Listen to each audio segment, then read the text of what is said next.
Nah, ini kelihatan ya pinggir-pinggirnya berserat, berarti ini adonan tidak gagal. Dan kita lihat belakangnya, cantik sekali ya modelnya. Nah, bahan-bahannya sudah siap ya. Sekarang kita akan masak dulu gulanya ya. Ini sebanyak 200 gram gula merahnya. Dan ini gula merahnya gula merah aren ya, asli banget. Kita akan iris-iris dulu agar cepat larut masaknya.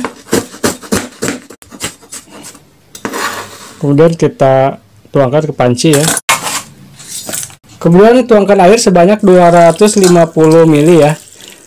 Dan jangan lupa daun pandan sebanyak 2 lembar atau 3 lembar. Kemudian kita akan masak sampai gulanya larut semua ya. Dan jangan lupa tambahkan garam setengah sendok teh ya. Ini untuk penguat rasa biar manisnya lebih mantap. Nah, ini setelah larut begini kita cobain dulu apa ini sudah manis atau kurang ya. Karena ini kurang manis, saya tambahkan gula putih ya. Saya tambahkan 2 sendok.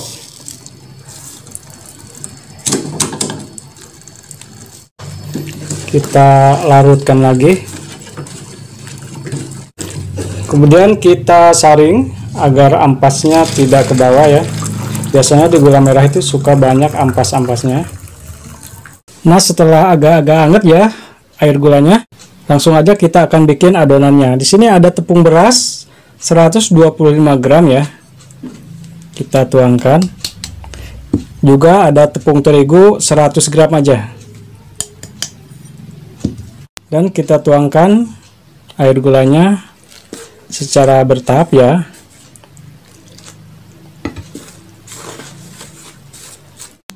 Bagi sahabat yang pernah bikin tapi bantet ya, tidak mengembang dan tidak berserat dan hasilnya keras, nah boleh lihat ini triknya ya. Lagi ini kayak caranya seperti ini ya. Dan agar cepat kita akan mixer ya biar rata banget.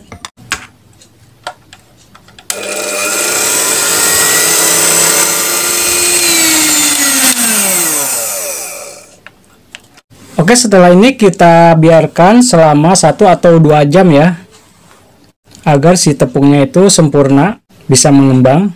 Oke, ini udah 1 jam lebih ya. Dan ini adonannya udah bagus. Kekentalannya seperti ini. Airnya jangan lupa 250 ml, jangan kurang, jangan lebih ya.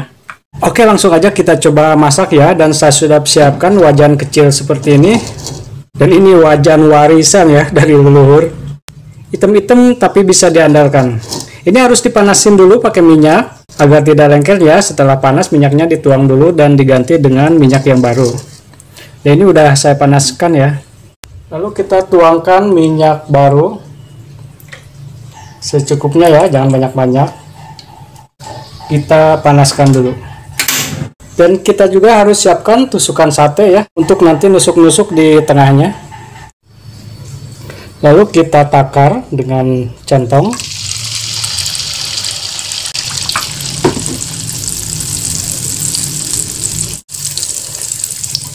Kita siram-siram tengahnya agar tengahnya bisa mengembang ya.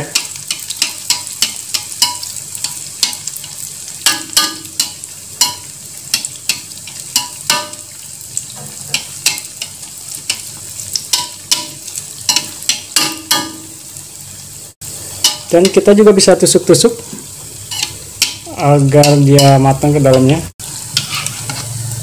Oke, kita tiriskan.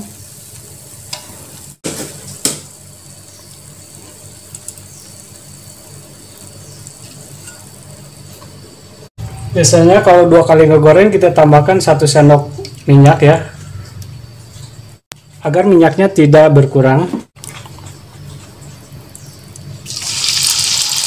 Berserat ya. Nah, ini kelihatan ya pinggir-pinggirnya berserat, berarti ini adonan tidak gagal.